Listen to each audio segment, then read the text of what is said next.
Warning: the following presentation may be disturbing or triggering to some viewers. All information on this channel is provided by the local news and is public to all viewers for your own research. Viewer discretion is advised.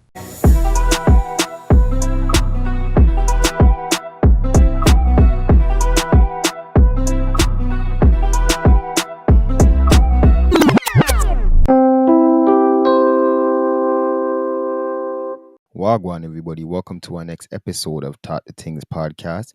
Today, we're going to be doing a true crime episode. Now, this is a series that I had on Talk the Things, was a part of it, but I stopped doing it because it was just becoming a lot. You know what I mean? But I'm going to start doing it back again because I see that people miss it and I miss doing them. And you know already when I do these stories, I don't really call the real name, I use nicknames and I don't go over the whole trial. But everything that I'm going to be talking about today is out there and available for your own public information to do your own research. If you want to get the real names and go over the whole courts, the trial and all them something, you can go into all of that.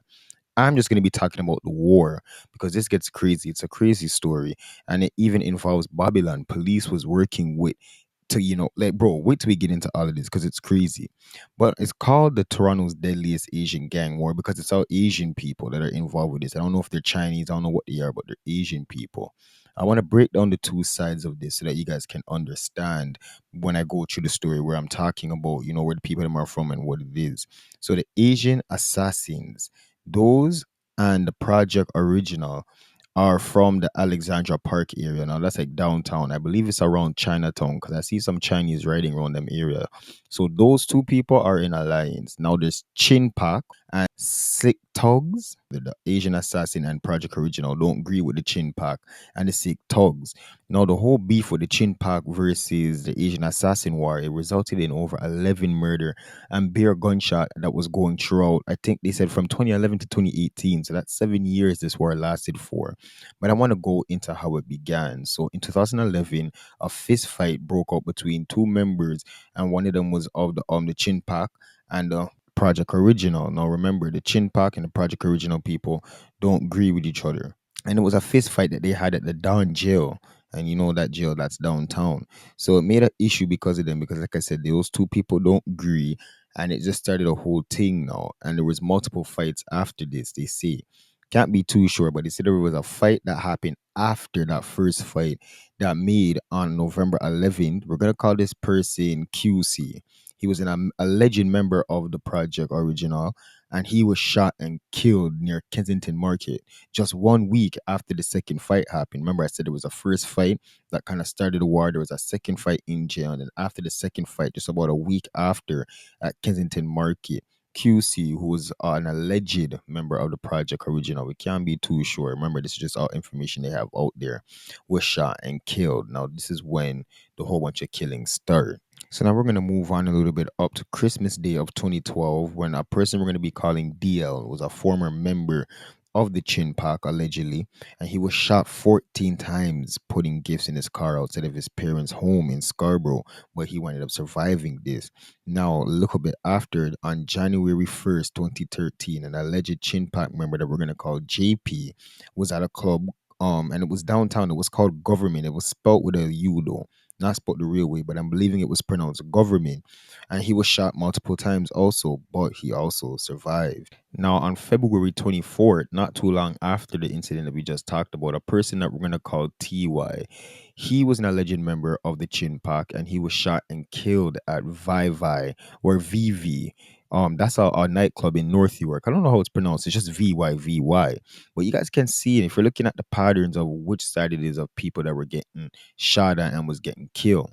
Now, again, on March 30th, not too long after, the what this is what they say is the alleged ringleader. This is the boy who's the leader of the Asian assassin, right? We're gonna call this person MN, just M and then N, and you're gonna remember MN because it links up a little bit more. Anyway, he was shot and killed in broad daylight in the parking lot of the Yorkdale Mall by a group of men who were just sitting in their car waiting for him while he was shopping. There was a youth that was in the car with him who ended up getting shot up also, but he ended up surviving. Now, May 11, 2013, a little bit over a month after the leader, MN, of the Asian assassin was shot and killed in the parking lot of Yorkdale Mall. A person we're going to call KP, an associate of the Chin Pack, allegedly, was shot multiple times inside of a Joey restaurant in Yorkdale, but he also survived. Now, on January 8th, 2014, a person we're going to call Lee, we're going to call this person Lee, and his girlfriend, they were both shot and killed in a townhouse complex in Richmond Hill. Now, they say that Lee was a well respected member of the Project Originals and the Asian Assassin. Now, remember, the Project Original and Asian Assassin, they deal with each other. So he was respected on both sides. They say from both groups, he was a respected man. But him and his girlfriend was shot and killed, and the girlfriend's funeral was a big thing. I think they said like over 800 people came out to it. So now, February 4th, 2014, a person we're going to call PN, and this person I believe is related to MN because they have the same last name. But listen to the story. PN was the alleged new leader of what you would call, the leader of the assassin, the Asian assassin, following the death of MN, right? So now he was shot and killed on Young Street near Lawrence on February 14, 2014. So they killed a new leader now, who I believe is, we can't be sure, but is the he must have some type of relation, but it can't be too sure. That's just what some people I've seen in some reports seeing. February 9th now, just a few days later, a person we're gonna call Nestle, an alleged member of the Asian assassins, was shot and killed in the West End in Etobicoke. Now, this one was crazy because a person we're just gonna call father, right?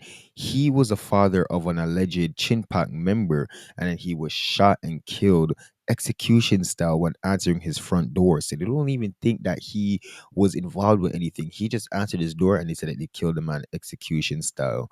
And like I said, we're gonna call him just father, but he was the father of an alleged Chin Pack member. So it would seem like, say, the Asian assassins come look for somebody and wind up killing the dad.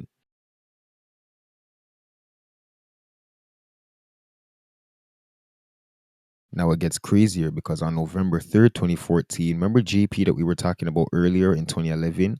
Well, this time he was at a keg in Richmond Hill, and I just want to put it out there that Richmond Hill, downtown Vaughan, those are high Asian areas, especially Markham and Vaughan and Richmond Hill. Lots of Asian people out there. I just want to put that out there. Anyway, though, the same JP from back then in 2011 that I was talking about was at this Richmond Hill keg where he wound up getting shot and was killed. Now remember, his car was riddled with bullets, but he survived it. Not this time. This time he died. Now November 3rd, 2014. Now on September 20th, 2015, an alleged Asian assassin member was shot in the neck at Michael's Steakhouse in Toronto. His girlfriend was also struck by gunfire, but they both survived. None of them never wound up dying. Now, a couple days later on my birthday, September 27th, 2015, a next alleged Chin Pack member, excuse me, was shot and killed in broad daylight at a plaza in Vancouver. So now you guys can see how it's like a back and forth, back and forth, back and forth. But it looked like there was a little break. So now on March 17, 2018, you guys remember Father, right? That we were talking about, who opened the door and got shot execution style. Well, now his son, the one that they were looking for, I guess, wind up getting killed at a bowling alley in North York. But in June 2018, a lady named Erin Maranan, I hope I'm saying that right. I don't even care. A former police officer, and she was an employee, was arrested for allegedly passing bare information out to the gang members. Them, she was illegally searching up the names in the police database information, getting information on them, telling the people them their whereabouts. Three of the people that she searched up wind up getting dead, wind up getting killed. Excuse me. So she was in bare stuff. She was mixed up in this. And if you want to go do more research on that, you guys can go do more research on her. I'm not going to go too far into that, but she was arrested and she wound up losing her job because of that. But it just shows the extent, the reach that these people had. You know what I mean? To have people who work in the police to search up Neum and was giving out information on people. So it's a crazy story. And I don't really have much thoughts on this. I'm just read you guys the facts, the alleged facts from what we have. But if you want to go do your own research, you can always go do your own research and gain your own information. But let me know what you think about this situation down below. The reason why I wanted to do this video, and I don't want nobody to take it the wrong way, but it's to just show that it's not always just black people. People always used to come into my comment section when I would do the true crime videos and be like, oh, you look at you black people. They let the black people in. Look at the black people, black people, black people. And yeah, our community does have a lot of crime, but I just wanted to show that there is also other nations and groups of people that do these things. Like, come on, you can't just say everything is on one group of people. That's not true to say. Here they have the Asian Deadliest War, and this was a big thing that lasted how many years? Look at the extents. They had people that was working in the boy.